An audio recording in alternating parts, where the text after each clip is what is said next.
Il existe des terres qui n'ont jamais demandé à devenir des champs de bataille. Des vallées verdoyantes, des rivières sinueuses, des villages aux toits de tuiles où la vie s'écoulait, paisible. Mais la guerre est une force dévorante, une onde de choc qui se propage, transformant le familier en un paysage de cauchemar. C'est sur ce décor mouvant qu'a commencé la fin d'un monde et l'histoire d'un homme. Le train cahotait, une bête de fer et de vapeur crachant sa fumée sur les champs d'un vert tendre. À l'intérieur du wagon, serré entre d'autres jeunes hommes, Armand Dubois regardait défiler le paysage. Il avait 23 ans, des cheveux châtain clair, des yeux verts vifs et des mains larges et calleuses marquées par des années de travail dans les champs de son village en France rurale. Une cicatrice subtile au-dessus de son sourcil gauche, souvenir d'une chute d'enfance, était la seule marque de son passé. Mais la guerre promettait d'en laisser d'autres. Armand portait l'uniforme de 1914, un manteau bleu-gris et un pantalon d'un rouge garance éclatant. Ce vêtement, symbole d'une doctrine militaire qui prônait l'offensive à tout prix, tranchait avec le paysage, le rendant visible de loin. Pour lui, comme pour tant d'autres, c'était la tenue d'une guerre glorieuse qui serait courte, finie avant Noël, comme on le disait partout. Il se portait volontaire, animé par un patriotisme naïf et l'idée romantique de défendre sa patrie et de revenir en héros auprès de sa fiancée, Marie. Cette peur de la décevoir le poursuivait plus que celle de la mort elle-même. Le son des canons, d'abord lointain, puis de plus en plus fort, était un rappel de ce qui l'attendait. La mélodie joyeuse de la fanfare de son village avait été remplacée par le tonnerre des bombardements. Les arbres devenaient des moignons, les maisons des carcasses de pierre noircies. Le paysage s'était dénudé, laissant apparaître des tranchées sinueuses et des zones désolées. Le train, qui avait transporté des centaines de jeunes hommes comme lui, s'arrêta brusquement. La porte s'ouvrit, libérant non pas des rires et des chants, mais un souffle d'air froid chargé de l'odeur métallique de la poussière et d'une douceur nauséabonde, le parfum âcre de la mort. La boue, épaisse et gluante, s'agrippait à ses brodequins, pesant 2 kilos la paire. La terre semblait s'être soulevée, révélant ses entrailles dans un enchevêtrement de fils de fer barbelés, de morceaux de bois et de corps. Au-dessus des tranchées, le bourdonnement des mouches était une mélodie macabre. Des rats, gros et gras, se déplaçaient en silence. L'humidité constante pénétrait les os, un froid qui n'était pas seulement météorologique, mais le signe d'une présence morbide et tenace. Armand, qui n'avait jamais connu que la chaleur de la terre de sa ferme, se sentit engourdi, à la fois par le froid et par une peur qui grandissait à chaque pas. Un homme au visage buriné par l'âge et la guerre l'accueillit. Il avait la trentaine passée, un bigote épais et la barbe mal rasée. C'était Jean-Pierre Moreau, un vétéran qui avait déjà connu le feu. Il ne perdait pas de mots, son ton sec et pragmatique tranchant avec l'ingénuité d'Armand et de ses camarades. Jean-Pierre les regarda d'un air las. « Ça n'est pas une guerre de fantaisie, les gars », répondit-il en les guidant dans le labyrinthe de tranchées. La routine, expliqua-t-il, consistait à éviter les obus, la maladie et à ne faire confiance qu'à sa propre baïonnette. Les yeux de Jean-Pierre étaient usés, lourds de ce qu'ils avaient vu. Il semblait être le seul à n'avoir pas d'illusion, à voir le conflit comme un travail sale et nécessaire. Son seul désir, il le confia d'une voix presque inaudible, était de survivre, pour retrouver sa femme. Alors qu'Armand et son unité s'installent, le son du tonnerre dans le loin cessa d'être qu'un écho et devint un grondement qui déchira l'air. C'était un son qui n'était pas de son, mais un roulement sourd dans le ventre de la terre. Un bombardement. La première chose qu'il vit fut la figure autoritaire d'un officier. Ensuite, le sol se mit à trembler, et une pluie de terre et de débris tomba du ciel. La peur, un sentiment froid et brut s'empara d'Armand. Il plongea sa tête dans la boue, le goût métallique de la terre dans sa bouche. Des cris se mêlèrent au bruit des explosions. Il sentait la terre vibrer sous son corps, le souffle du bombardement lui fouettant le visage. Quand le chaos s'éloigna, Armand releva la tête, la boue sur son visage comme une seconde peau. Il y avait un silence assourdissant, brisé seulement par le gémissement d'un homme. Un soldat, à quelques pas de là, était étendu. Il ne bougeait plus. Il ne vit que ses yeux bleu clair, vides et lointains, Cet homme n'avait pas de visage, pas d'identité, sa vie s'évaporait comme un cluage de vapeur dans l'air froid. Le rouge garance de son pantalon n'était plus qu'une tache de boue séchée, symbole d'une innocence perdue. La guerre qu'il avait imaginée en rêve n'existait pas. Sa couleur n'était pas le rouge du drapeau, mais le gris de la boue et des espoirs perdus. Il avait vu la mort non pas héroïque et glorieuse, mais anonyme et brutale. Il se sentait à la fois lourd de la peur et de la désillusion qui l'envahissait. C'était la première leçon de la guerre, la plus cruelle. La guerre des tranchées n'avait rien du mouvement romantique des batailles. C'était une lutte contre la boue, le froid, la faim, et un ennemi omniprésent qui n'était pas un homme, mais la terre elle-même. La Belgique, dont la neutralité avait été violée, était devenue le théâtre de ce conflit brutal, où des villes entières avaient été réduites à des ruines. Dans la région du fleuve Isère, la nature elle-même se faisait complice du massacre. L'air y était lourd, saturé de l'odeur métallique du sang, de la poudre mouillée et de la pourriture douceâtre des corps qui pourrissaient sous les planches. L'humidité s'infiltrait partout, une sensation constante et glaciale qui pénétrait les os, transformant les uniformes en un manteau lourd de moiteur.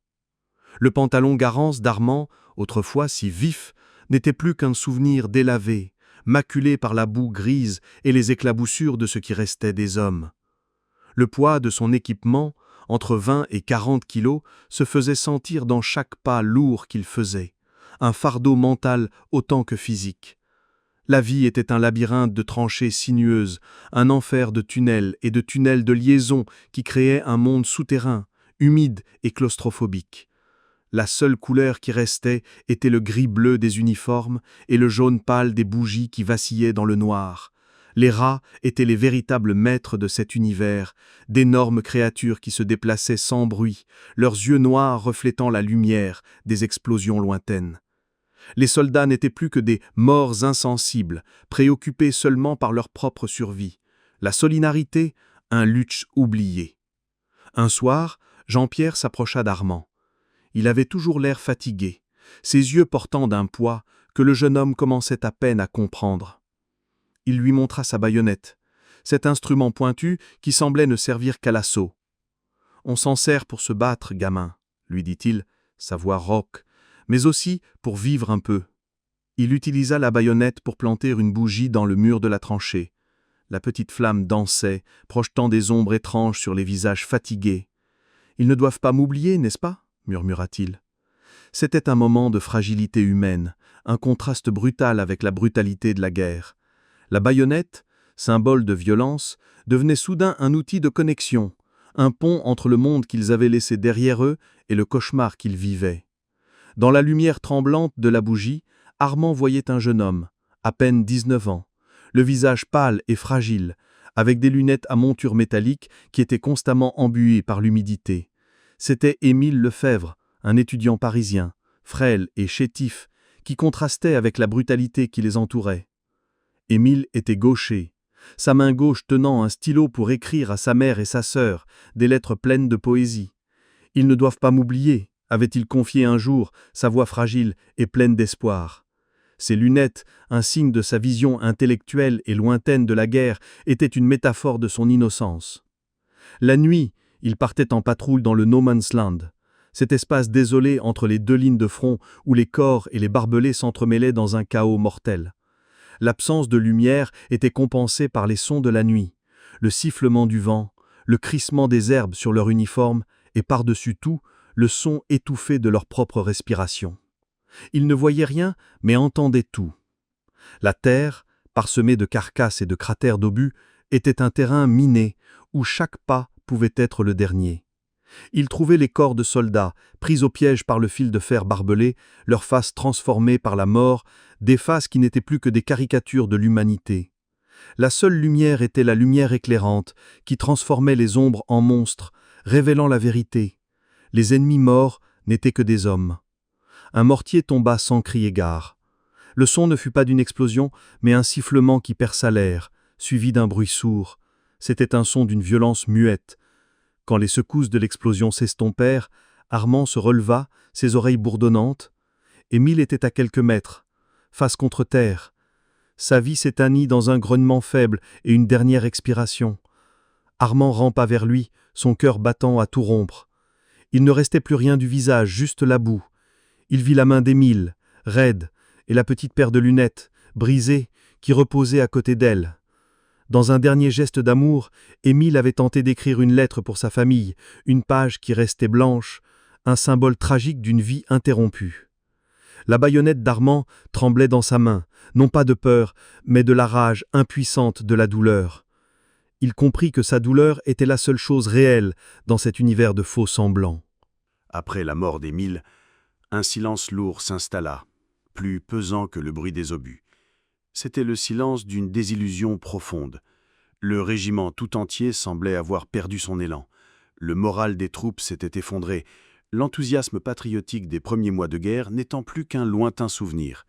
Les soldats ne parlaient plus de gloire, mais seulement de nourriture, de lettres de chez eux et, surtout, de survie. Chaque pas dans la boue était une lutte, les brodequins pesant environ 2 kilos la paire. L'équipement, d'un poids total de 20 à 40 kilos, était un fardeau qui pesait non seulement sur les épaules, mais aussi sur l'âme, transformant chaque soldat en une ombre de lui-même. Armand, le visage durci, sentait le poids de sa propre impuissance. La dernière lettre d'Émile, restée inachevée, était un fantôme qui le hantait, une promesse de vie qui n'avait jamais pu être tenue. Il la garda précieusement, la main sur sa musette, comme s'il protégeait un trésor fragile. Mais la guerre, dans toute sa folie, avait encore une surprise en réserve. Tandis que le temps s'écoulait, un sentiment étrange de calme et de tension descendit sur la tranchée. C'était la veille de Noël. Le silence était presque palpable, comme un souffle suspendu. Des flocons de neige se mirent à tomber, recouvrant la terre de Flandre d'une couche pure et blanche, contrastant violemment avec la boue et le sang. Une petite lueur apparut sur la ligne de front allemande, suivie par d'autres. Les Allemands avaient mis des bougies sur le bord de leurs tranchées. Une voix se mit à chanter, douce et calme, en allemand. C'était une chanson de Noël. Puis une autre voix répondit à un air familier, puis d'autres se joignirent au corps. Une trêve, spontanée, non ordonnée par les généraux, mais née du cœur de ces hommes fatigués, prit forme. Armand, incrédule, sortit la tête de la tranchée. Le No Man's Land, autrefois un lieu de mort, était maintenant une étendue blanche et silencieuse. Des voix appelaient en allemand français « Joyeux Noël !» Jean-Pierre le retint. « C'est un piège » chuchota-t-il, ses yeux pleins de méfiance. Mais le désir de paix était trop fort. Un soldat allemand sortit le premier, son fusil sur l'épaule, puis un autre, et d'autres. Un officier cria « Restez à vos postes !» Mais la voix du commandement se perdit dans la neige. Les soldats français sortirent lentement, Armand à leur tête. Le contact visuel fut la première chose. Le soldat allemand, dont le visage était sévère, avait des yeux bleus clairs. C'était Karl, l'homme du plan. Il portait un uniforme plus pratique, fonctionnel, et sa barbe était en désordre, un signe que la vie civile était loin derrière lui.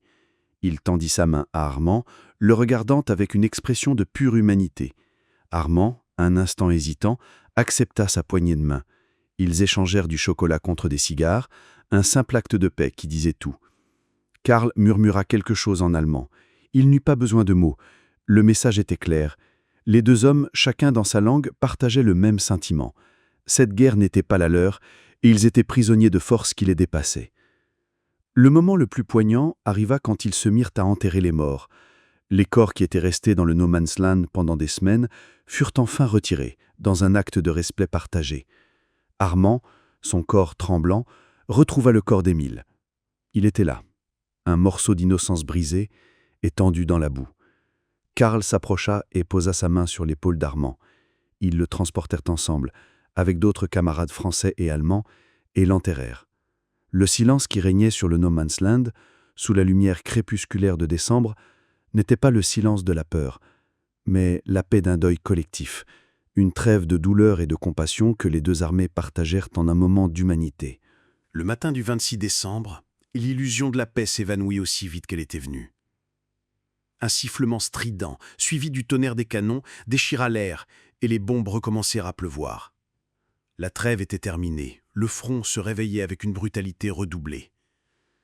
Les supérieurs ordonnaient une nouvelle offensive, poussant leurs hommes à sortir des tranchées et à avancer, menaçant de les faire fusiller par la gendarmerie s'ils reculaient.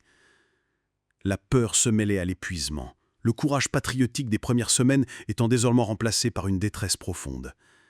C'était une vague humaine de désespoir qui s'élançait à travers le no man's land, le cri des officiers se perdant dans le rugissement des explosions et le crépitement des mitrailleuses. La charge fut un massacre. Les mitrailleuses allemandes, placées sur des points stratégiques, fauchaient les hommes par dizaines. Le son des balles qui volaient, un bourdonnement sinistre, remplissait l'air. Armand courait, l'essence en alerte, son corps lourd, presque engourdi par la boue et le poids de son équipement. Il sentait le sol trembler sous ses pieds, le souffle des explosions le projetant en avant. Il vit des hommes tomber, leurs corps se dérobant comme des sacs de farine. Puis il vit Jean-Pierre, son mentor, son ami, l'homme qui lui avait enseigné la survie, tombant en plein milieu de la course. Un tir isolé, net, d'un tireur d'élite. La chute fut silencieuse, presque trop simple pour un homme de sa stature. Armand sentit une douleur aiguë dans sa poitrine, comme si le coup avait été destiné à son propre cœur. Il se sentit seul. Le chaos, la fureur de la bataille, le laissaient dans une solitude totale. Un obus explosa à ses côtés, le projetant sur le sol. Armand se releva, la tête en tournant, séparé de son unité. Il était seul dans le chaos. Il tenait fermement sa baïonnette à la main, un objet de fer pesant, dont le manche usé semblait le connecter à une réalité passée où cet objet servait à tenir une bougie. La narration se resserre sur la perspective d'Armand, concentrée sur ses sensations, le goût métallique de la poussière et du sang dans sa bouche, l'odeur de la poudre et de la mort, et le son assourdissant des cris de douleur qui se mélangeaient aux explosions. Il rampa désespéré dans une tentative de trouver un abri.